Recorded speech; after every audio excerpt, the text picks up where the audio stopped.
The autumn evening air was crisp, a chill that hinted at the coming frost, but the forest around Pine Hollow was peaceful, too peaceful. The small group of college friends had made their way to the secluded campsite deep in the woods, eager for a break from their hectic lives.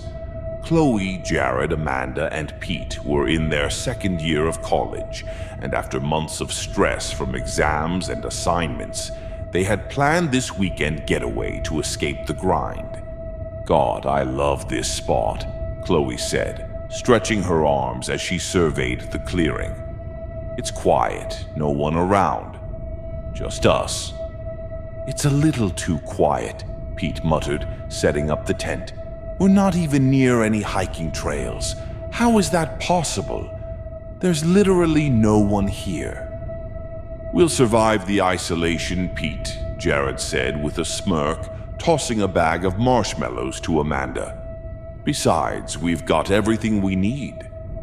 They all laughed, the tension of their hectic college lives starting to melt away as they unpacked. It wasn't long before the fire pit was crackling, and they settled in around the warmth of the flames. The familiar sense of roasted marshmallows and sizzling hot dogs filled the air as they opened beers, the soft glow of the fire casting long shadows across the campsite. "So, you guys have heard about the ghost girl around here, right?" Jared asked, taking a swig of his beer. He'd been hearing the rumors from the locals for weeks, but he had never paid them any mind. "Oh God, not this again," Amanda groaned, rolling her eyes. "The one about Lily. Please." "Yeah," Jared continued, clearly enjoying her annoyance. "The little girl who vanished in the woods years ago. They say her ghost still wanders the area, looking for someone to help her find her way home. Creepy stuff." Chloe raised an eyebrow but shrugged.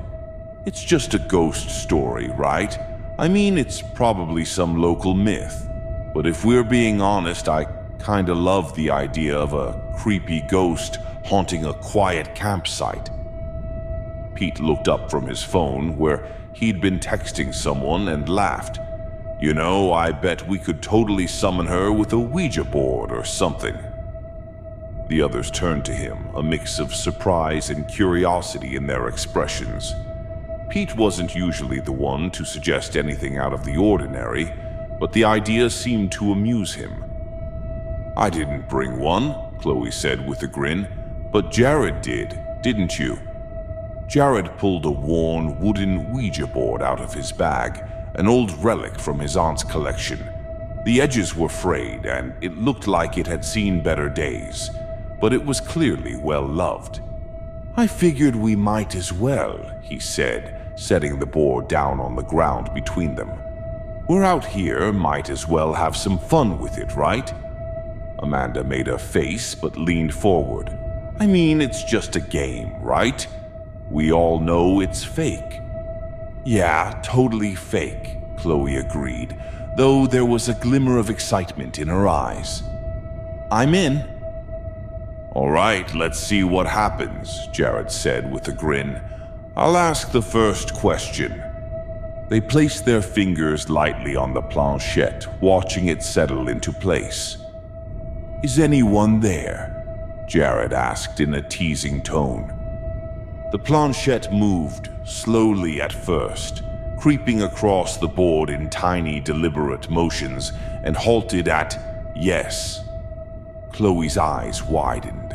She glanced at the others, but none of them moved. The air around them felt suddenly heavier. "I think we've got something," Chloe said, a playful smirk on her face.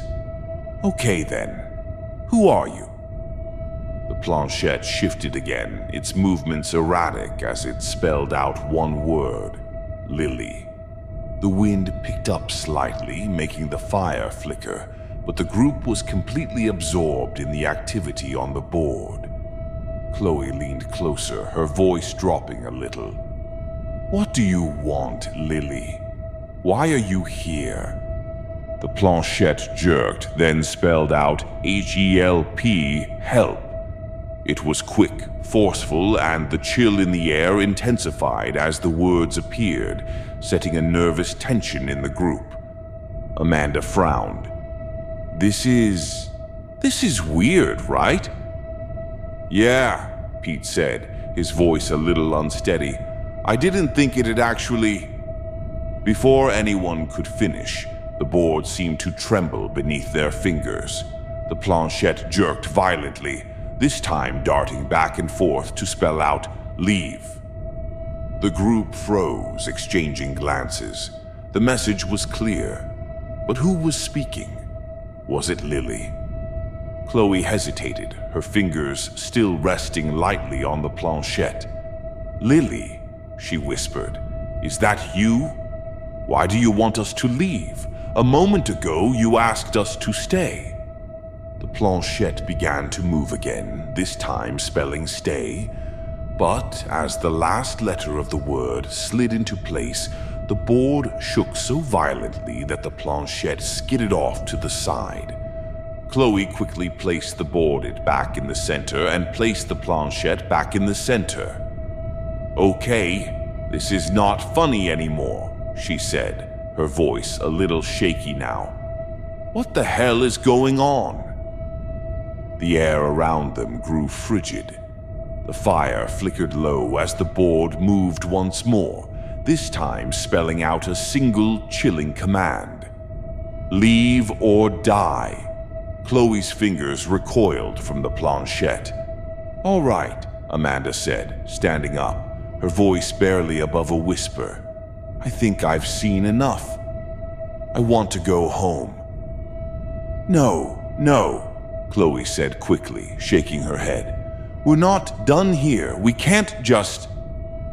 Before she could finish, the planchette jerked hard against her fingers, forcing them to move, spelling out B-E-G-O-N-E, be gone, with an alarming speed.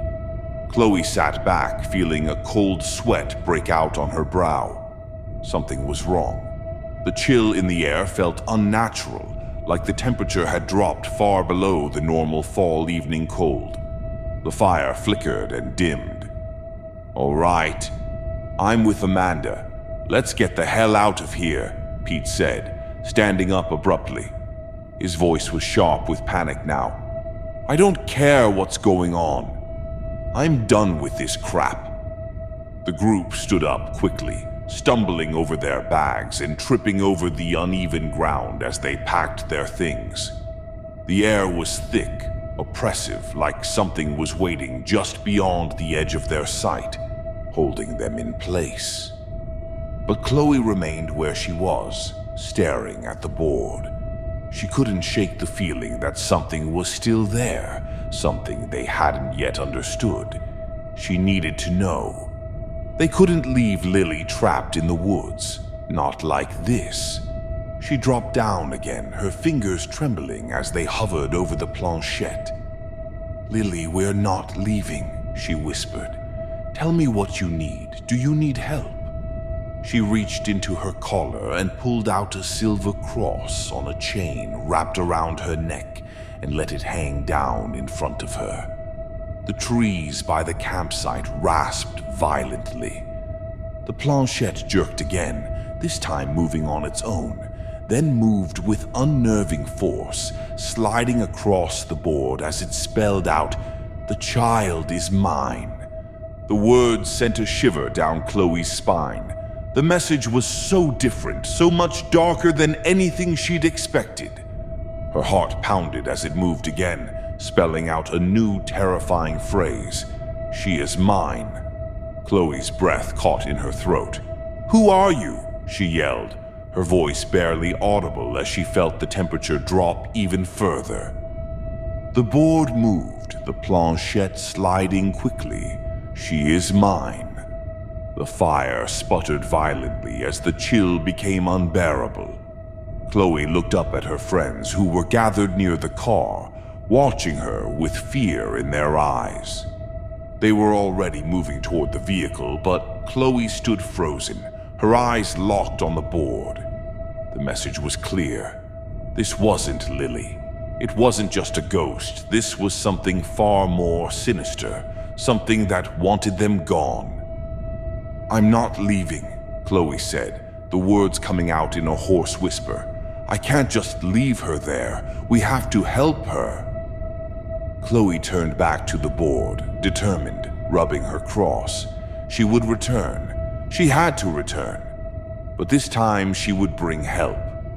She looked once more at the campfire, the flames now flickering like dying embers. She knew she had no choice. The evil spirit was keeping Lily trapped here, and until it was dealt with, this place would never be safe. She joined her panicked friends in the car, and as they sped off, she knew that they were no use to her or Lily in this state.